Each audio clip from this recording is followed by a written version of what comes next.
these are strong words, that they're really trying to deceive their customers. Exactly what is it you found that you object to? The business model behind FleetCor, if you look at the amount of revenues they generate from fees versus what you would think would just be arbitraging the price of gas or what a normal credit company would actually charge for fees, it's completely outsized. And they have their next competitor, which is WEX, and if you look at how much more they generate from fees, it would be as if Visa and MasterCard, which should have two similar looking businesses, one of them had completely outsized versions. And then you take that along with volumes of customer complaints about difficulties to pay bills, late fees from employees and customers, and you realize this is a business model built to deceive. But I want to be really clear here. Charging too much money in and of itself is not deceiving.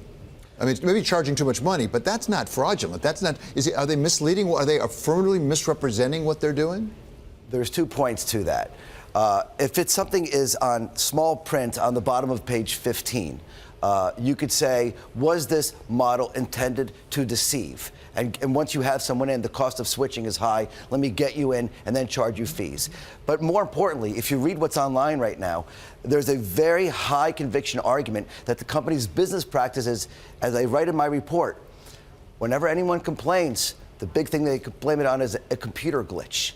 And it's very similar. There's a very similar fraud scandal at Pilot Flying J. And again, and they said right in the FBI investigation, if anyone calls, just blame it on a computer glitch. In 2017, we shouldn't have so many computer glitches that overcharge people. Yeah, unfortunately, I have too many. But they do have a prominent competitor in WEX, right? Yes. WEX. Why don't people just walk across the street? There's very high switching costs. When you have a fleet, it's not an individual. Chevron actually just left FleetCor for WEX. So you're seeing that happen. Just on the late fees themselves and the importance of late fees to this company, Raymond James out this morning with Outperform still on the stock and pointing out that late fees make up a relatively small percentage of the total net revenue, as 6% in 2016, and actually that was a far smaller portion than the company's largest competitor, WEX, at 12%. So talk to me about the importance of late fees. So what happens with late fees, it's very difficult to make late fees. Now everyone pays everything online. To actually be late is not as easy as it used to be a few years ago. So now they have so many other fees I put on the site. Processing fee, a fuel fee, fees that you didn't even know existed. And they might have been on the bottom of page 16 of your contract. You might not even know they're there. And you could just see it. So it's not me, it's their customers. I don't personally have a fuel card, but if you have a fleet, and you'll see them. So there's probably 30 other fees they list beyond late fees. So what's been the response from the customers? Now, if I were a customer and I believe what you said, I'd be pretty upset right now with FleetCor.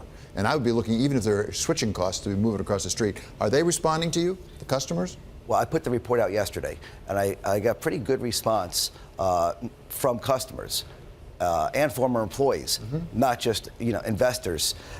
So yeah, you're seeing it right now. I mean, they lost Chevron for a reason. Chevron didn't come out and say why, but why would they switch to another competitor? This has been a controversial name for a while. It just took someone to go out there and start talking about it. Like so many of these stories that come out. Like if we talk about like the pharmaceutical story of raising prices, people knew about it. It just took whether it be a short seller or media outlets to start discussing it. Just want to break in very quickly and bring in the PMIs here in the United States. The market US composite PMI coming at 53.0, slightly below the previous read of 53.2. A slight downside surprise for the services PMI as well, David. That came in at 52.8. The previous read 52.9. That's the soft data. The hard data earlier was the ADP report, 263 for that. So it's an upside surprise for the employment numbers and just a little bit softer on some of the PMIs here in the United States, David. A little softer, but still well north of 50. Yeah, so it's still growing, just not as fast as people thought that might be. So let's come back to FleetCor just for a moment here. Suppose that they tomorrow came to you and said, we're going to reform everything you complained about. We're going to play by the rules. We're going to do exactly what you want us to do. Oh, it would be the best short ever. But would they be profitable as a company? This is not a Ponzi scheme. This is a company that makes money legitimately. Yes. The answer is if they eliminated the fees, would they be profitable?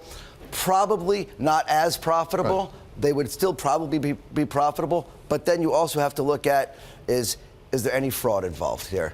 Which means if their model was designed to deceive, if they have employees back stamping things on the mail, if these computer glitches were more intentional. But did you find evidence of backdating and things like that? I mean, overt acts of fraud, did you find evidence of that? When you go online and you have former employees say it, have I gone to these former employees, give them a polygraph test, and Right. that I say, no, I have not. But did I make any of those?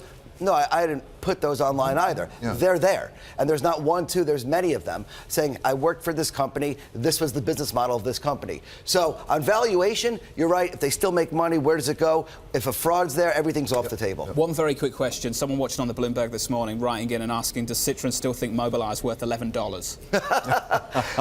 We'll see if Intel ends up writing it down. Yeah, listen, as a short seller, especially these days, you're not going to win them all, right? Yeah. Some go up and some go down. And shorting semiconductor companies that trading at 20 times revenue is not necessarily the most ridiculous thing out there. And Intel bought it, and that's what happened.